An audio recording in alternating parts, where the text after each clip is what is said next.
नमस्कार, आप देख रहे हैं महुआ खबर और मैं हूं आपके साथ सपना ठाकुर। हमारे खास कार्यक्रम रिपोर्टर्स लाइव में आप सभी का बहुत स्वागत है। ये रुक करते हैं खास खबर की ओर, जहां लखनऊ के अलीगंज में लगी आग की लपटें भले ही बुझ चुकी हों, लेकिन उन 15 मासूम जिंदगियों के साथ उठे सवाल आज पूरे उत्तर प्रदेश में धधक रहे हैं। इस हादसे ने शिक्षा के मंदिर कहे जाने वाले कोचिंग संस्थानों की सुरक्षा व्यवस्था की पोल खोल दी है। नतीजा ये है कि प्रयागराज से लेकर अयोध्या, फतेहपुर, रायबरेली और सुल्तानपुर तक प्रशासन ने जांच और कार्रवाई का अभियान छेड़ दिया है। कई कोचिंग सेंटर सील हो रहे हैं, कई फायर एनओसी की पड़ताल हो रही है, तो कहीं बिना पंजीकरण चल रहे संस्थानों की फहरिस्त तैयार की जा रही है। खान ग्लोबल क्लासेस समेत कई संस्थान प्रशासनिक कार्रवाई की जद में आ चुके हैं, लेकिन सवाल सिर्फ कार्रवाई का नहीं है। लखनऊ हादसे ने एक बार फिर उन सवालों को सामने ला खड़ा किया है जिन्हें वर्षों से नजरअंदाज किया जाता रहा। बच्चों की सुरक्षा से जुड़े नियम आखिर कागजों तक ही क्यों सीमित रह जाते हैं? फायर एनओसी और आपातकालीन निकास जैसी बुनियादी व्यवस्थाओं के बिना संस्थान कैसे संचालित होते हैं? और सबसे बड़ा सवाल, क्या 15 बच्चों की मौत के बाद शुरू हुई ये मुहिम सुरक्षा सुधार का स्थायी मॉडल बनेगी या फिर कुछ दिनों बाद सब कुछ पहले जैसा ही हो जाएगा? तो तमाम सवाल यहाँ पे खड़े होते नजर आ रहे हैं। 15 लोगों की जान चली गई है, 15 मौतें हुई हैं, सिस्टम पर सवाल खड़े हुए हैं, जिसके बाद अब कार्रवाई तेज होती हुई नजर आ रही है। सीलिंग की जा रही है, कई कोचिंग संस्थानों पर प्रशासन का शिकंजा कसता हुआ नजर आ रहा है। वहीं लखनऊ के अलीगंज में लगी ये आग की लपटें भले ही अब बुझ चुकी हों, लेकिन सबसे बड़ा सवाल यह है कि जो 15 मासूम जिंदगियां चली गई, उसको लेकर के जो सवाल आज पूरे उत्तर प्रदेश में आग की तरह धड़क रहा है। और इस हादसे ने शिक्षा के मंदिर कहे जाने वाले कोचिंग संस्थानों की सुरक्षा व्यवस्था की पोल खोलकर सामने ला दी है। और नतीजा ये रहा कि प्रयागराज से लेकर अयोध्या, फतेहपुर, रायबरेली और सुल्तानपुर तक प्रशासन ने जांच की और कार्रवाई का अभियान छेड़ दिया है। और कई कोचिंग सेंटर है जो सील हो रहे हैं, जो कि आप इन तस्वीरों में भी देख सकते हैं। कई फायर एनओसी की पड़ताल हो रही है, ताकि अगर आग लगती है या इस तरीके की कोई भी दुर्घटना होती है तो तुरंत उस पर काबू किया जा सके। तो कई बिना पंजीकरण चल रहे संस्थानों की फहरिस्त तैयार की जा रही है। यानी कि अभी जो लखनऊ में बड़ा कांड हुआ था, उसको लेकर के कहा यह जा रहा था 2016 में यह अवैध घोषित की गई थी और 2 महीने बाद ही इसको निरस्त भी कर दिया गया था। और उसके बाद 2026 यानी कि अभी जो समय चल रहा है, उसमें इतना बड़ा हादसा हो गया कि 15 जो स्टूडेंट्स हैं, छात्र छात्राएं हैं, उनकी जान चली गई। अपने सपनों की उड़ान भरने आए थे और उनकी इस दौरान जान चली गई। तो यही आपको भी बताएं कि इसी को लेकर के खान ग्लोबल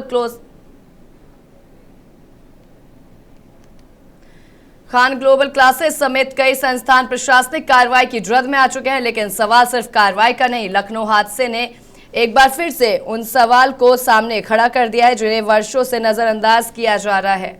बच्चों की सुरक्षा से जुड़े नियम आखिर कागजों तक ही क्यों सीमित रह जाते हैं? फायर एनओसी और आपातकालीन निकास जैसी बुनियादों को लेकर के तमाम पहलुओं पर भी अब नजर रखी जा रही है। तो इसी के साथ इस खबर पर अधिक जानकारी के लिए हमारे संवाददाता नरेंद्र त्रिपाठी और अश्विनी सोनकर हमारे साथ जुड़ चुके हैं। सबसे पहला मेरा सवाल नरेंद्र आपसे है, जिस तरीके से 15 स्टूडेंट्स की जान चली गई, इससे पहले भी कई ऐसे हादसे हुए आगजनी को लेकर के जो कि हम सुनते चले आ रहे हैं, क्या 15 मासूमों की जिंदगी जाने के बाद या प्रशासन की नींद खुली है? उससे पहले प्रशासन कोई कार्रवाई क्यों नहीं कर रहा था? बिल्कुल सपना, आपने सही कहा है। जब कहीं ना कहीं बड़ी घटना घटित होती है तब कहीं प्रशासन की आंख खुलती है या फिर उत्तर प्रदेश सरकार की। आपको बता दें, जिस तरह से लखनऊ के अलीगंज में एक दुखद घटना आई है और लगभग 15 बच्चों की कहीं मौतें हो गई हैं, तो कहीं ना कहीं देखा जा रहा है वो बच्चे जो थे वो भविष्य थे, कहीं कोई आईएएस की तैयारी कर रहा तो कोई पीसीएस की तैयारी कर रहा। लेकिन जिस तरह से देखा जा रहा है कि अगर रायबरेली की बात कर ले तो रायबरेली में 250 सेंटर में केवल 19 ऐसे सेंटर है जिनका रजिस्ट्रेशन है। हालांकि आपको बता दें, तहसील स्तर या ब्लॉक स्तर में देखा जाता है अक्सर कि वे लोग जो अपने घर पालने के लिए या फिर कहीं मोटी रकम के लिए लगातार देखते हैं कि वो अपना सेंटर चलाते हैं। उसके बाद कोचिंग संस्थानों में फायर एनओसी नहीं होती है। सबसे बड़ा जो मुद्दा होता है फायर एनओसी होनी चाहिए। एफएसओ के बाद जो सीएफओ होते हैं, सीएफओ को ही फायर एनओसी देने का पूरा अधिकार होता है। लेकिन जिस तरह से घटना घटित हो रही है तो कहीं ना कहीं बड़ा सवाल प्रशासन के ऊपर है फिलहाल जी। अगर रायबरेली की बात करें तो रायबरेली के जो जिलाधिकारी है संदीप कौर होगा, उन्होंने कल ताबड़तोड़ कार्रवाई की। लगभग आधा दर्जन जो कोचिंग सेंटर उन पर बड़ी कार्रवाई की है और जो कुछ कोचिंग सेंटर संचालक है सपना, वो यहाँ से मौके से फरार हो गए ताला बंद करके। लेकिन सवाल अभी यही नहीं रुकता, जब बड़ी कोई घटना घटित हो रही है, दिल्ली कांड ले लें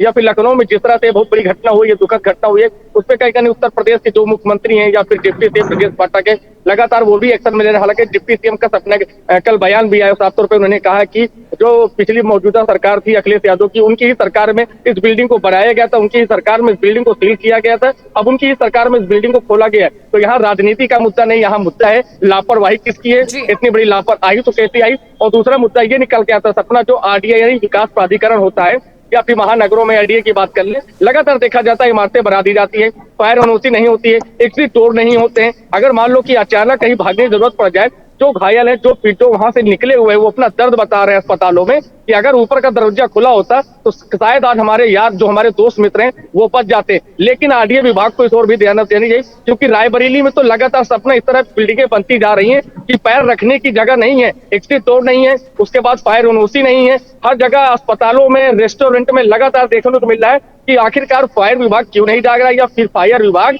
लगातार बड़ी अनहोनी का इंतजार करता है। और वही जब बड़ी अनहोनी सामने निकल के आती है तो पता चलता है कुछ मासूमों ने अपनी जिंदगी गंवा दी है। सपना, ठीक है अश्विनी, जिस तरीके से अभी रायबरेली के हमने तमाम अभी संस्थानों को लेकर के बातचीत की है, अयोध्या में किस तरीके की कार्रवाई देखने को मिल रही है? अगर अयोध्या में कार्रवाई तेजी से चल रही है तो उन जगहों पर कितनी कार्रवाई होगी जिन्हें अवैध तो घोषित कर दिया गया था लेकिन निरस्त कर दिया गया, उसके बावजूद भी धड़ल्ले से वहां पे चीजें चल रही है, लोग वहां जा रहे हैं, उनकी जिंदगियां अभी भी अटकी हुई नजर आ रही है। अश्विनी, देखिए बिल्कुल जो है कल जिस घटना लखनऊ की घटना हुई है, बहुत ज्यादा घटना है, उसमें 15 बच्चों की मौत हुई थी। कोई बात जो है अयोध्या प्रशासन जो है लगातार सचेत कर रहा था और लगातार एसएसपी हो और डीएम हो, लगातार खुद और फायर ब्रिगेड की टीम के साथ लगातार 36 कोचिंग संस्थानों पर छापा मारा गया था, जो कि चिन्हित किए गए हैं। और 36 में से जो है एक ही 2 खुले पाए गए थे, बाकी जो है कई कोचिंग संस्थान ऐसे हैं जो बंद करके फरार हो गए थे संचालक। तो देखिए जिस तरीके से लखनऊ घटना हुई है, उस तरीके से पूरी अयोध्या में जो है अलर्ट घोषित किया गया है और जितने भी फर्जी संस्थान कोचिंग चल रहे हैं उनको नोटिस भी आज चर्चा की जाएगी कि वो कोचिंग सेंटर बन के नहीं तो उनके ऊपर कार्रवाई की जाएगी। क्योंकि कोचिंग इतने कोचिंग बने हुए हैं जिनकी जानकारी ना तो जिला प्रशासन को है ना तो अग्निशमन विभाग को है। फर्जी तरीके से कोचिंग चलाए जा रहे हैं, अभी तक इससे प्रशासन लगभग कोई कार्रवाई नहीं किया हुआ है। जो चिन्हित किए गए हैं, जो रजिस्टर जो है वो 36 जो है कोचिंग संस्थान रजिस्टर है, यहाँ शहर से लेके ग्रामीण क्षेत्र तक चिन्हित किए गए हैं और लगातार इस पर प्रशासन कर रहा है।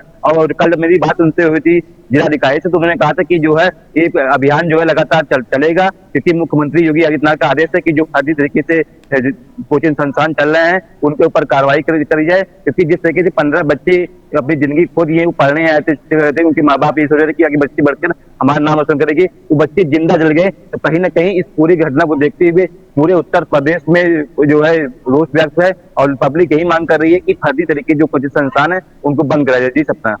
ठीक है नरेंद्र, आपसे ये जानना चाहेंगे, जो कोचिंग संस्थान है उन्हें सील करने की कार्रवाई चल रही है, फायर एनओसी की पड़ताल भी हो रही है, ये सीलिंग की कार्रवाई किन मानक आधारों के अभाव में की जा रही है, किस तरीके से कार्रवाई की जा रही है पूरी?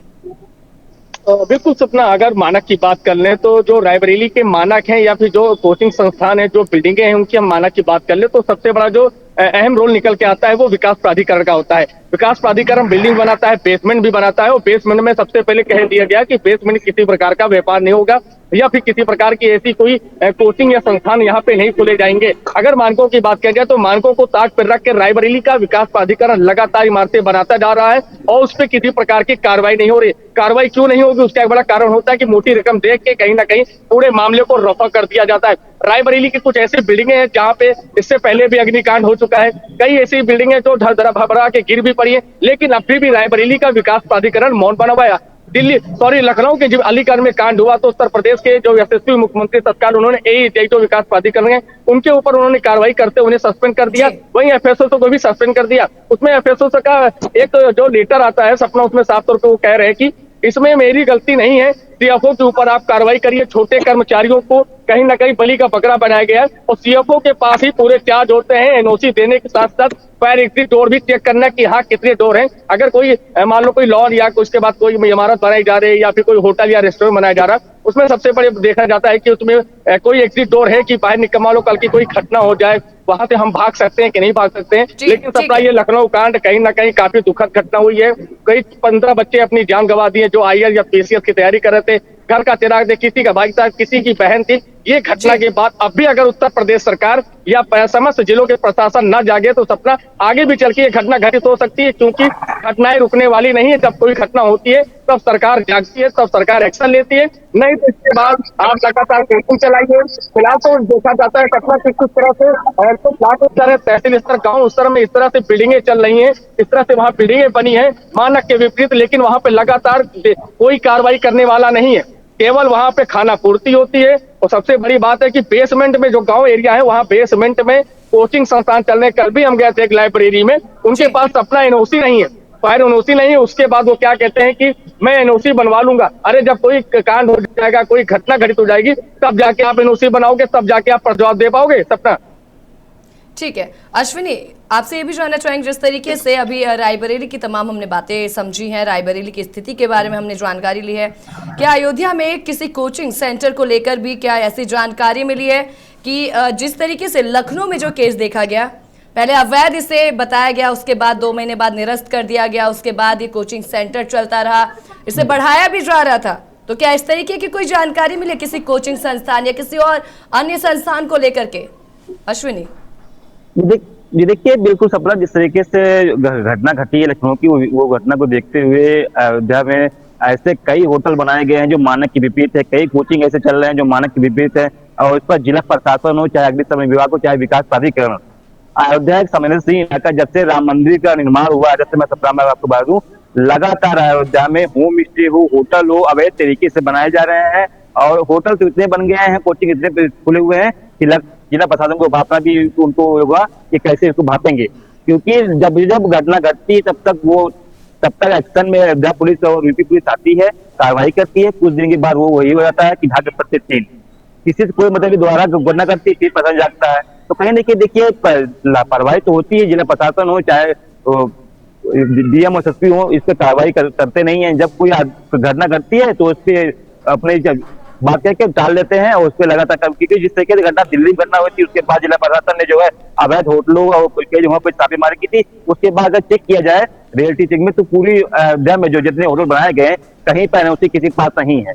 और जिला प्रशासन से और विकास प्राधिकरण की मिली भगत के चलते अवैध तरीके से कोचिंग संस्थान चल रहे हैं, अवैध होटल चल रहे हैं, अवैध होम स्टे चल रहे हैं, अवैध मॉल भी चल रहे हैं। अगर कोई घटना जब बड़ी घटना हो जाती है तो जिला प्रशासन इस पूरे मामले पे बोलने से कतराता है। जब कल इस मामले में मैंने डीएम से बात किया तो सर जिस तरीके से अवैध तरीके कोचिंग चल रहे हैं, अवैध होटल चल रहे हैं, तो उन्होंने साफ कहा कि कार्रवाई की जाएगी। आखिर सवाल ये होता है कार्रवाई कब की जाएगी? जब कोई बड़ी घटना हो जाएगी या कोई इसमें बच्चे या कई इंसान मर जाएंगे तो उसका जिम्मेदार आखिर कौन होगा? जिस तरह की घटना लखनऊ में घटना घटी हुई है, उस तरह की घटना अयोध्या में लगता है जिला प्रशासन इंतजार कर रहा है कि कोई बड़ी घटना हो, क्योंकि अयोध्या का नाता सीएम योगी से रहा है। अयोध्या को उन्होंने विकास कार्य किए, अयोध्या में विकास हुआ है, मगर सवाल ये उठता है कि जिस तरीके से अवैध होम स्टे, अवैध कोचिंग चल रही है, इन पर शिकंजा कब कसेगा जिला प्रशासन? जी सपना। ठीक है नरेंद्र, खान ग्लोबल क्लासेस पर किस तरीके की कार्रवाई की बात की जा रही है, क्योंकि लगातार जो जानकारी मिल रही है वो खान ग्लोबल क्लासेस को लेकर भी मिल रही है कि कार्रवाई की बात सामने आ रही है, क्या कुछ जानकारी है? बिल्कुल सपना, अगर कार्रवाई की बात की जाए तो कार्रवाई बराबर तो सुन होगी, आप भी जानते हैं, हम लोग भी जानते हैं कि अभी दिखाने के लिए एक सप्ताह बाद सपना ये पूरा मामला शांत हो जाएगा। और सबसे बड़ी बात है कि जब इस तरह की घटनाएं सामने निकल के आती हैं तो कहीं ना कहीं प्रशासन या उत्तर प्रदेश सरकार या फिर मौजूदा सरकार जो भी हो, लेकिन उनको देखना चाहिए कि ये घटनाएं घटित हो रही हैं। कार्रवाई तो सपना के लिए अभी दिखावटी यानी कागज पे होगा, धरातल पे क्या है वो तो केवल देखने वाली बात होगी। लेकिन जिस तरह से ये घटनाएं घटित हो रही है, एक ही कोचिंग सेंटर की बात नहीं कर रहा हूँ, उत्तर प्रदेश से तो हम ऐसी कोचिंग सेंटर है जो बिना रजिस्ट्रेशन की चल रही है। रायबरेली में देखिए 250 कोचिंग है, केवल 19 कोचिंग ऐसे जिनके पास रजिस्ट्रेशन है। कल जब डीएम का छापा पड़ा और जो अधिकारी वहां मौके में पहुंचे तो कोचिंग संचालक ताला बंद करके वहां से भागे। हालांकि कुछ कोचिंग जो सेंटर है उन्हें सीज करने का भी कार्य किया, लेकिन सीज करने से कार्रवाई यहीं तक नहीं रुकती सपना। जिस तरह से ये इमारतें बन रही हैं, इमारतें बनाने वाले और जो वहां पे उसके बाद उनको पूरी जानकारी साथ साथ उनको जो नोटिस भेजते हैं या फिर उन्हें बनाने के लिए बता दिया, फिर उनको बनाने के लिए आगे जो कार्रवाई देते हैं या फिर आश्वासन देते हैं, उन पे बड़ा सवाल है कि उन पे किस तरह से कार्रवाई होगी। आरटीए विभाग लगातार सवालों के घेरे में सबका। आरटीए विभाग पे जब बड़ी कार्रवाई होगी तो बेसमेंटों पे कहीं ना कहीं पूरा मामला रुकेगा जाके। बेसमेंट बनेंगे नहीं तो ऐसी कोई घटनाएं नहीं घटित होंगी। अगर आपके पास फायर एनओसी है, अगर फायर एनओसी भी है या आप उसको चलाने खातिर आपको प्रशिक्षण देना चाहिए कि प्रशिक्षण आपको पता है कि फायर किस तरह से अगर आग लग जाए किस तरह से उसे बुझाना चाहिए, इन सबका लोगों को ज्ञान होना चाहिए। फायर लगाने से कोई नहीं होता था कि मेरे यहाँ फायर है, फायर एनओसी भी मेरे पास है। जब तक आप उसका प्रशिक्षण नहीं करेंगे तो आपको पता कैसे। ठीक है कोचिंग संचालक या कोचिंग कोई भी हो सकता है। जानकारी दे रहे हैं उसमें एक बात ये कहते हुए भी सुनाई दे रहे हैं कि जिस तरीके से आपने बताया ये पहला कोई मामला नहीं है, इससे पहले भी कई ऐसे हादसे हुए हैं, आगजनी का भी, करंट लगने का भी, कई ऐसे हादसे हुए कोचिंग संस्थान में ही देखे गए हैं। लेकिन कार्रवाई अब क्यों की जा रही है? क्या ये इंतजार किया जा रहा था कि कब 15 लोगों की जान चली जाएगी, कब लोग सड़कों पर उतरेंगे, कब ये लोग हल्ला करेंगे, आक्रोश फैलाएंगे, उसके बाद कार्रवाई की जाएगी? क्या प्रशासन इससे पहले सो रही थी? और अब कार्रवाई करने का क्या मतलब है जब 15 लोगों की जान चली गई है, अब सभी मानकों को देखा जा रहा है, इससे पहले प्रशासन कहाँ थी?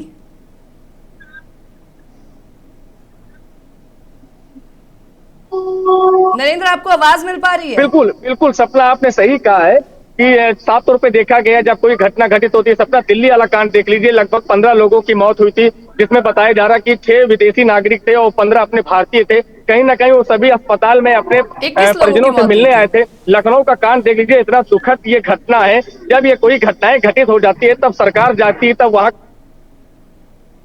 लोगों ने सपना ये भी कहा कि 1 घंटा तक ना वहां पुलिस आई ना वहां एम्बुलेंस आई, बचाव कार्य जारी था। किस तरह से जो बेचारे युवक जो वहां अपना सपना देख रहे थे उनका सपना चकनाचूर हो गया।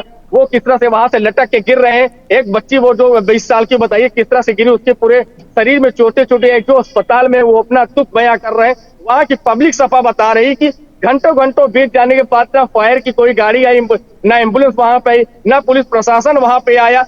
आना चाहिए आपको, क्योंकि बच्चे देश का भविष्य है, जो लगातार कहीं ना कहीं जो पेपर लीक हो रहे हैं सभी का लेके वो मुद्दा उठा रहे हैं। अब उनके पास बचा क्या है? 5-5 लाख रुपए की राशि दे दी गई। सपना 50,000 रुपए जो फ्रैक्चर है उनको दे दिया गया। पैसे से जीवन या जिंदगी नहीं खरीदी जा सकती है। सवाल तो यहाँ पे यही बनता हुआ नजर आ रहा है, सस्पेंड कर दिया जाता है, मुआवजा दे दिया जाता है, घायलों को कुछ राशि दे दी जाती है, ये कह दिया जाता है कि हमने परिवार की सहायता कर दिया है। परिवार की ये सहायता कैसी है? सवाल तो अब भी खड़े होते हुए नजर आ रहे हैं। ठीक है नरेंद्र, अश्विनी, आप दोनों का बहुत धन्यवाद तमाम जानकारी। तो फिलहाल हमारे खास कार्यक्रम रिपोर्टर्स लाइव में बस इतना ही। इसी तरह की तमाम खास और अहम खबरों से जुड़ने के लिए देखते रहें महुआ खबर। नमस्कार।